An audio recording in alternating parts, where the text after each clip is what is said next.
کے مرتکب نہ بنو، اور جان رکھو کہ تمہارے مال اور تمہاری اولاد حقیقت میں سامان آزمائش ہیں، اور اللہ کے پاس اجر دینے کے لیے بہت کچھ ہے۔ اے لوگوں جو ایمان لائے ہو، اگر تم خدا خوفی اختیار کرو گے تو اللہ تمہارے لیے کامیابی کی کسوٹی بہم پہنچا دے گا، اور اللہ بڑا ہی فضل فرمانے والا۔ قرآن کی ان آیات کے ایک ایک لفظ پر ٹھہر ٹھہر کر سنجیدگی سے غور کریں۔ پوری اسلامی تاریخ میں ریاست مدینہ کے بعد ان الفاظ کا اطلاق کیا پاکستان کے سوا کسی اور اسلامی ریاست پر ہوتا ہے؟ نہیں۔ معلوم ہوتا ہے کہ اللہ تعالی ہم پاکستانیوں سے براہ راست مخاطب ہیں، اور اس گہری مماثلت کے کئی اسباب ہیں۔ ریاست مدینہ کے تشکیلی مراحل کی طرح پاکستان کے تشکیلی مراحل میں بھی کلمہ طیبہ کی بنیاد پر پہلے ایک جداگانہ قوم کی تخلیق ہوئی، پھر ایک طرف اہل ایمان کی عظیمت اور استقامت کی آزمائش کا سلسلہ شروع ہوا۔ شیب ابی طالب کے تجربات بھی دہرائے گئے، رنگ، نسل، زبان اور علاقے کے رشتے منقطع کر کے امت واحدہ کے تصور کے تحت حبشہ کے بلال، روم کے سہیب، فارس کے سلمان اور مکہ کے مسلمانوں کو رشتہ اخوت میں پرونے کے عمل کا اعادہ ہوا،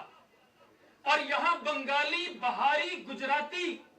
گنگا جمنی، راجستانی، کشمیری، پنجابی، پٹھان اور بلوچی مسلمانوں کو ایک لڑی میں پرو کر متحدہ مسلم قومیت کے قالب میں ڈھال دیا گیا۔ ہجرت بھی ہوئی، گھر بار اور آبائی وطن سب چھوٹے، راستے میں غار سور کی طرح تعاقب بھی ہوا، منزل تک پہنچتے پہنچتے راہ حق کے مسافر جان سے بھی گزرے، اور آزادی کا تقاضا کرنے اور ہجرت کرنے والوں پر سکھوں اور ہندوؤں نے وہ مظالم ڈھائے کہ آسمان بھی کانپ اٹھا ہوگا۔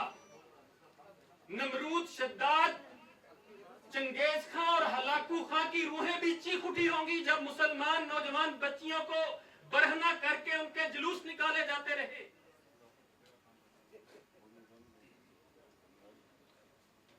شیر خار بچوں کو فضا میں پھینک کر جا اڑ جا جنا دیا کبوترا کہہ کر نیزے کی نوک میں پرویا جاتا رہا۔ نہر 84 کی 30 فٹ گہرے پانی میں ہزاروں مسلمان بچیوں نے کود کر اپنی جان بچائی، اس ملک کے لیے اپنی جان قربان کر دی، لیکن غیر کے ہاتھ لگنا گوارا نہ کیا۔ دریائے گنگوتری سے گوداوری تک کا پانی خون مسلم سے سرخ کر دیا گیا، اور واہگہ بارڈر پر ایک ٹرین تو ایسی بھی آ کر رکی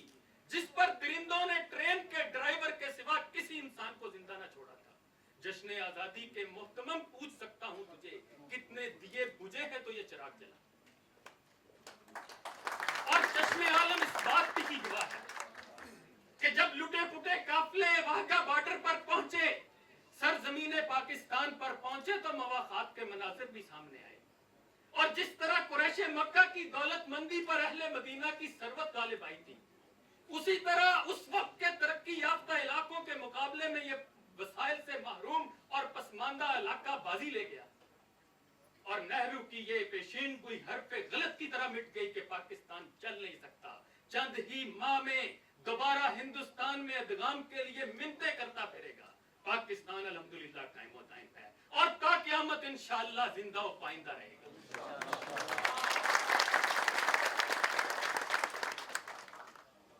مگر جس طرح وہاں آغاز ہی میں عبداللہ بن ابی کی منافقت سامنے آئی اور کچھ اہل ایمان بھی اس کی زد میں آئے، یہاں بھی قائد اعظم یہ کہنے پر مجبور ہوئے کہ میری جیب میں کھوٹے سکوں کے سوا کچھ نہیں۔ قدم قدم کتنے زخم کھا کر وفا ہوئی کامیاب، لیکن وفا کا پایا سلا جو ہم نے وہ بے وفاؤں کے کام آیا۔ ہمارے پاس اب دھرا ہی کیا ہے، نہ رفت جادہ نہ ذات منزل، جو رہزنوں سے بچا لیا تھا وہ رہنماؤں کے کام آیا۔ اے اہل پاکستان، اپنے گریبانوں میں جھانکیے، کیا ہم اللہ اور اس کے رسول کے ساتھ خیانت نہیں کر رہے؟ احکام قرآن و سنت سے واقفیت کے باوجود ان سے روگردانی کے مرتکب نہیں ہو رہے؟ ہم اللہ تعالیٰ کی دی گئی ان نعمتوں، یہ اقتدار، یہ اختیار، یہ